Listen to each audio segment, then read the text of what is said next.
कि गुरु और शिष्य का इतना लगाव, इतना अपनापन होना चाहिए जैसे सुई में धागा डाल दे, वो लटकता है, सुई के साथ ही लटकता रहेगा और नीचे मार देगा वो लकड़े को नहीं क्यों करेगी।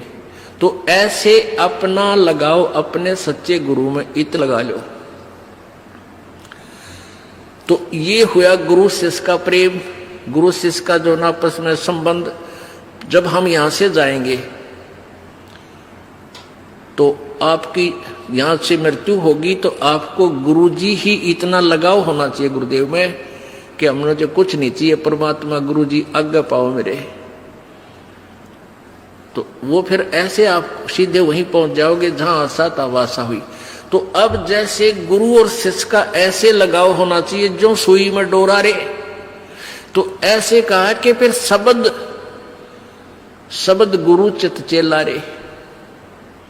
जो मंत्र गुरु जी ने आपको दे दिया वो तो तेरा शब्द, और इस चित्त ने, इस मन ने उस शब्द जो मंत्र दे रखा है उसका चेला बना दे। इस मन को उस मंत्र का, इस सुरत शब्द समावे। तेरी सुरती, तेरी मन, तेरी आत्मा उस दिए हुए मंत्र के साथ ऐसे चिपकी रहे, ऐसा ध्यान रखे, इतना उसका सेवन करे जो सुई में डोरा रे। यानी ऐसे सुरत और शब्द इसको बोलते हैं। जो गुरुजी ने मंत्र आप दिया है उसके साथ इस मन को इतना जोड़ दे जैसे गुरु और चेले का प्यार हो। तो अब कहते हैं सुर कहे कबीर सुनो भी साधो, अब शब्द गुरु चित चेला रे। गुरु और शिष्य का जो लगाव है, ऐसा ही इस मन को इस मंत्र के साथ ऐसा लगाव लगा, यानी एक पल बीच न दूर ना हो दे। होले सुहागण सुरता चार मालिक गुर जाना है हेतु तो। होले सुहागण सुरता चार है तेरा सुन शिखर बरतार मालिक गिर जाना। ये सुबह आपको सुना दिया था, अब रह रहकर इसका विश्लेषण कर रहे हैं। अब नित्यानंद जी, ये तो कबीर जी का अमाणी जो आगे आपको सुनाई जा रही है। इससे पहले संतों शरण लाग के सुरत शब्द समाह, संक असंकों को से तेरे पिया का देश, और एक पलक में पाइए ले सतगुरु उपदेश। ये ठीक है कि एक पलक में पाइए ले सतगुरु उपदेश। अब 16 शंख कोश की दूरी पर सतलोक है पाताल लोक से, और पूरे संत से नाम लेने के बाद फिर देर नहीं लगे मालिक पाने की। लेकिन आपके अंदर आपके हृदय में ऐसी श्रद्धा मर्यादा अंतिम श्वास तक बनी रहे। सुन सलहली सैल है गगन मंडल के माँ, और प्रेम बिना पावे नहीं चाहे कोट समाधि ला। जब तक आपका प्यार मालिक नहीं उमड़ेगा, इतना भगवान मिले नहीं, और वर्क डन मिलेगा, किया कर्म अवश्य मिलेगा। जो साधना आप कर रहे हो, भक्ति कर रहे हो, दान कर रहे हो, ये मिल अवश्य, ये जरूर मिल जाएगा, लेकिन मालिक नहीं मिल पाओगा जब तक प्यार नहीं उमड़ेगा। अब कैसे प्यार कैसे उमड़ेगा भाई? जैसे सूरज के आगे बदरा ऐसे कर्म छयारे। भाई प्रेम की पवन करे चित मंजन, फिर जल के तेज नयारे। क्या बताते हैं परमेश्वर गरीबदास जी महाराज परमेश्वर को पाने की कैसी विधि बताते हैं कि जैसे सूरज के आगे बदरा ऐसे कर्म छयारे। हमारे पाप कर्मों की छाया आत्मा और परमात्मा के बीच में ऐसे होगी जैसे सूरज के सामने घनघोर घटा छा जाती है। वो घटा, फिर वो बादल कैसे वहां से दूर होते हैं। तेज हवा चलती है तो बादलों को तितर बितर कर देती है, और सूर्य का प्रकाश फिर ज्यों का तुम समक्ष होता है। तो ऐसे कहते हैं कि हम आत्मा और परमात्मा के बीच में जो पाप कर्म रूपी जो बादल हैं, उनको कैसे दूर फेंका जाए, कैसे छांटा जाए, कैसे खत्म किया जाए। जैसे सूरज के आगे बदरा ऐसे कर्म छयारे। प्रेम की पवन करे चितवंजन, झलक तेज नयारे। प्रेम की पवन, इन पाप कर्मों को काटने का, इनके हटने का क्या लक्षण होता है। आपको यहाँ बुलाया जाता है, ज्ञान सुनाया जाता है, आप जी को मंत्र दिए जाते हैं, आप जी को प्रेरित करके आपके हाथों से 2 पैसे दान करवाए जाते हैं, दंडवत प्रणाम कराई जाती है। इस सब का उद्देश्य है कि आपका हृदय इतना विनम्र हो कि परमात्मा की चर्चा चल की आंखों से आंसू की धारा बह जा, दरिया बह निकले, चर्चा चले एकांत में बैठ के या कहीं चर्चा चले दाता की, रह रह कर आंखों में आंसू आने लग जाएंगे। जब मालिक की चर्चा चलेगी तो समझो आपके पाप कर्मों के बादल कटन लाएंगे। जैसे सूरज के आगे बदरा ऐसे कर्म छयारे, ये प्रेम की पवन करे चितमंजन फिर झलक तेज नयारे। तो यहां नित्यानंद जी भी इसी का समर्थन कर रहे हैं। सुन सलैली गैल है गगन मंडल के मां, बिना प्रेम पावे नहीं चाहे करोड़ समाधि ला। जब तक मालिक में प्यार नहीं होगा, उसकी चर्चा सुनते ही आत्मा में ये झड़ नहीं लगेगा आंसुओं का, तो तब तक बात काची रह रही है आपकी। लेकिन होगा, अभ्यास बढ़ाओ, मालिक की भक्ति करो, ज्ञान सुनो, और अवश्य होगा। यही प्रोसीजर है। किसी के घने बादल हैं, किसी के थोड़े घने हैं, वह भी इसी तरीके से हटेंगे, हवा चलती रहेगी, धीरे धीरे उनको इधर उधर कर दी।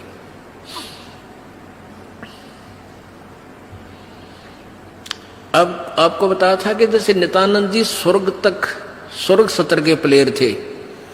अब जैसे डिस्ट्रिक्ट लेवल पर यानी जिला स्तर पर बच्चे खिलाड़ी खेल खेलते हैं, नियम वही होते हैं उनकी एक ही जैसे, और जो राज्य स्तर पर खेलते हैं उनके भी नियम वही होते हैं, लेकिन लाभ गणा होता है।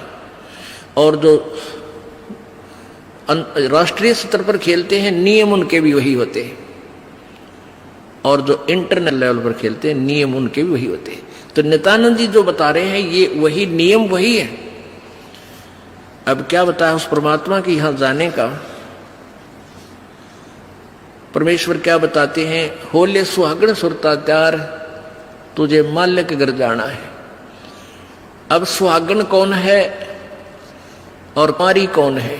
जिन आत्माओं को पूर्ण परमात्मा संत से प्रभु का नाम नहीं मिला तो वो तो कुंवारी है, और जिनको परमात्मा का नाम मिल गया उनकी सगाई होगी परमात्मा से, गुरु बिचौले ने उनकी सगाई करवा दी।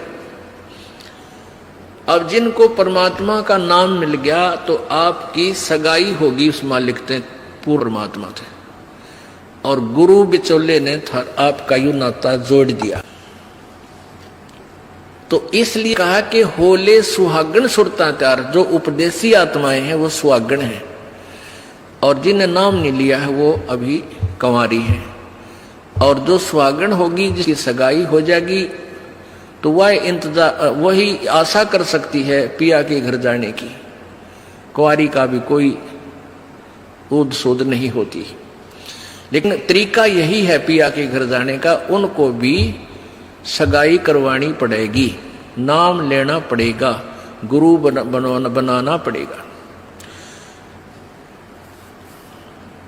तो उन सुहागन आत्माओं को, उपदेशी आत्माओं को परमात्मा कहते हैं होले सुहागन सुरता त्यार तन माल्य के घर जाना है। अब तुझे वहां जाने का तेरा काम बन गया, यानी स्टार्ट हो गया ये प्रोसीजर। ब्याह भी होगा, सगाई हुई है तो ब्याह भी होगा, ब्याह होगा तो फिर सारा काम होगा, पति के घर भी जाएंगे। तो हम स्टार्ट कर चुके हैं, हमारा काम शुरू हो गया। फिर क्या बताते हैं, होल सुहागण सुरता त्यार तुझे मालिक घर जाना है, तेरा सुन शिखर बरतार। सुन शिखर यानी शिखर माने चोटी में, सुन माने सब जहां कोई और नहीं, केवल वही एक मालिक और उसका लोक है। सबसे टॉप मोस्ट प्लेस पे वहां तेरा पति, तेरा भरतार, तेरा मालिक है। सतलोक में सत्य पुरुष है। वहां क्या बताते हैं, रंग महल में रास बिलास अपार है, चलो सकी उस देश सुकंत हमार है। उस रंग महल में सारे ठाठ बाट हैं सतलोक के अंदर, और चलो सखी वहां अपना वो मालिक पति है, वो अपना कंत है, अपना प्रभु स्वामी मालिक है, उस लोक में चलो। नहले धोले ओढ़ पैर लेकर 16 सिंगार, आज नहीं ते तड़के परसों तेरे आवेंगे लड़ियार। अब नहाना क्या है, धोना क्या है, इस सत्संग रूपी दरिया में, गंगा में अपने अंतःकरण के मैल साफ करे। ओढ़ पैर ले, यहां क्या ओढ़ना है, क्या पहनना है, कौन से आभूषण है कि साधु जैसा भाव आपके अंतःकरण का दिखे, भक्ता के से लक्षण हो, ये तरह ओढ़ना है। और सील, संतोष, विवेक, दया भाव है, ये इस प्रकार के 16 तरह आभूषण है जो एक जैसे लड़कियां वैसे ही उदाहरण देने पड़ते हैं उन्हीं के आधार से। लड़कियां शादी जब हो जाती है तो आभूषण पहनती हैं इसलिए कि तू अपने पति को अच्छी लगेगी। तो परमात्मा हमारा पति है, वो हम उसको कैसे अच्छे लगेंगे जब हमारे ये आभूषण होंगे, नम्रता होगी, दया होगी, शील, संतोष, विवेक से हम चलेंगे, किसी की आत्मा नहीं दुखावेंगे, हैं, दान धर्म करेंगे, सेवा करेंगे, तो तब उस मालिक को हम अच्छे लगेंगे, पसंद होंगे, तब वो हमें स्वीकार करेगा। और सुमन, ध्यान, भक्ति, ये पांचों यज्ञ करके अपनी कमाई करके अपना दहेज बना ले। फिर क्या बताते हैं, आज नहीं ते तड़के परसों, या अब तेरा कभी ना कभी जाने का समय अवश्य आएगा। तेरे साथ की कितनी जाली तू क्यों लारी वार, और गुड़िया खेलत न जन्म खो दिया लाया नहीं विचार। पहले हम बालक से थे, आजकल तो वो सारा छूट गया प्रोसीजर, तो मॉडर्न सिस्टम हो गया, बालक खेल भी गेला, कंप्यूटर तो खेल रहे हैं। पहले क्या था, हम छोटे छोटे बालक थे, उस समय जैसे दहेज देते थे लड़कियों को, तो उनका के देश था, ऐसे कोई क्या करते थे, लड़की को भेजना होता था तो उसके लिए कपड़े लाते, तो उसको क्या बताया जाता था कि इसको आगे वाली इसकी जो ना सास, ननंद, पितृ और आसपास की जितनी लेना देना होता है, तो उनकी न्यों क्या करते, 40 तीड़ अग्निया की लाइयो, 40 सूट, तीड़ तना समझते होंगे आजकल के बच्चे, पहला घाघरा हुआ करता है सब बारह, और उसको ऊपर एक कुर्ता, एक चुंदड़ी, उसने नकली बोलिया करते।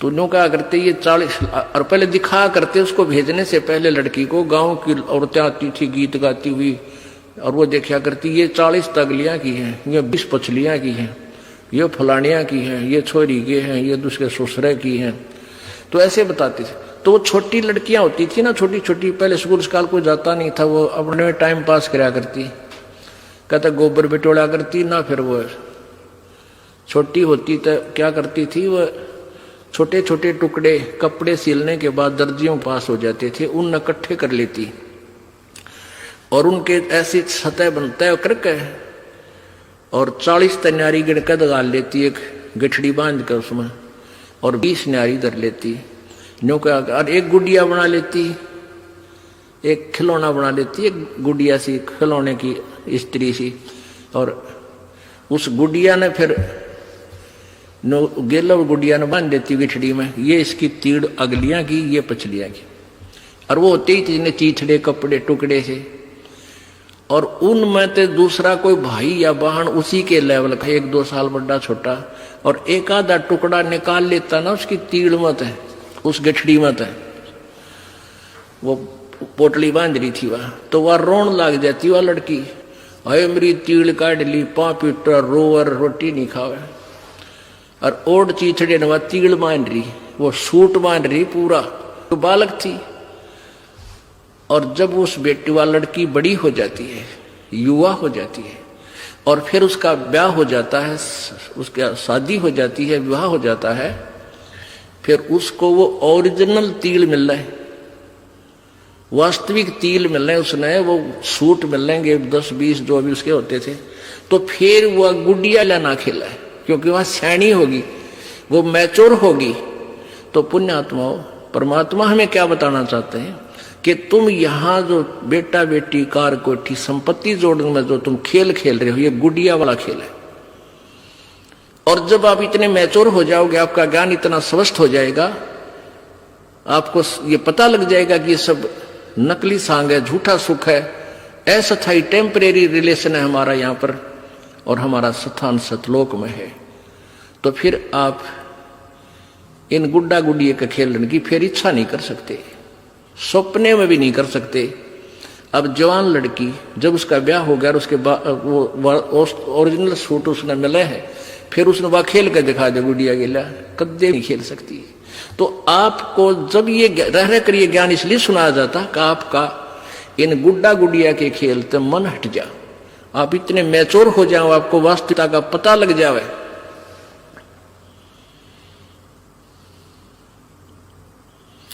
तेरे साथ किए कितनी जाली, तू क्यों लारी वार, गुड़िया खेलत जन्म गवाया, लाया है नहीं विचार, मालिक के घर जाना है। कितने ते गुड़िया खेल खेल जन्म खो दिया अपना, सारा ये कार कोठी बेटा बेटियां की जोड़ तोड़ में लगा रहा। अब उस सच्चाई से परिचित हो, फिर पुनः इन गुड़िया से नहीं खेलेंगे। अब तो चलो हैं, अब का जावे कहाँ, फिर भक्ति से ज्ञान से और कुछ ही समय दिनों में ऐसा समाधान आपका प्रभु कर देगा। बालक बच्चे भी आपके भगवान से डरने वाले, महात्मा की भक्ति करने वाले होंगे, और कुछ दिनों में आपको फ्री कर देगा प्रभु। अब भक्ति करें, बच्चे इतने बुद्धिमान समझदार हो जाएंगे, भगवान से डरने वाले होंगे कि भी माता पिता ने अपना पूरा काम कर दिया, अभी इनको डिस्टर्ब ना करो। और वो परमात्मा से विश्वास करने वाले होंगे कि भी हमारा किया हमें मालिक जरूर देगा। तो इस प्रकार आपको फिर यहां से निकालने का एक सुअवसर परमात्मा देगा, और तभी आपका मोक्ष संभव है। तो ये परमात्मा ही करवाएगा, अपने इसके चरणों में पड़ा रहना है। कैसे? द्वार धनी के पड़ा रहे, धक्के धनी के खावे, 100 काल चकजोल ही पर द्वार छोड़ ना जावे। इसका यही तरीका फार्मूला बताया है कि अपने सच्चे सतगुरु के द्वार से दूर नहीं हो जा। चाहे कितना झटके पटके काल दे, आपको छोटी मोटी हानि भी होती दी होने दे, कोई वो भी मालिक की रजा है, उसमें आपके ना ही होने में आपका हित होगा, ये सत्कर मान लेना। तो फिर आपने हर पहलू को अपनाना होगा कि राज्य क्रमता राम की रजा धरे जो शीस, दास गरीब दरस परस तिन बैठे जगदीश। कच्चा हीरा कृच हुए नहीं सह गण भार, और ऐसा मन ये हो रहा वहां लेख ले करता रहे। एक हीरे की परख करने का क्या तरीका बताया है? एहरन के ऊपर एक लोहे का ऐसा थंब बसा हुआ धरती में गाड़ रखा हो, इतना ऊपर, वो 8 बाई 8 इंच चौड़ा उसका ऊपर का सरफेस होता है, और ऊपर तक घन इतना बारा 2 दड़ी पक्के का लोहे का डंडे में पर, और उसको न्यू मारा करें। एहरन के ऊपर लोहे के उस एहरन पर रखकर लोहे के उस पटड़े से पर हीरा रख दिया जाता है, और ऊपर से घन ठोका जाता है, और हीरे का निशान भी नहीं होता, वो पक्का है। और जब वो कच्चा है तो क्रच हो जाएगा, उसमें निशान पड़ जाएगा, टूट फूट जाएगा।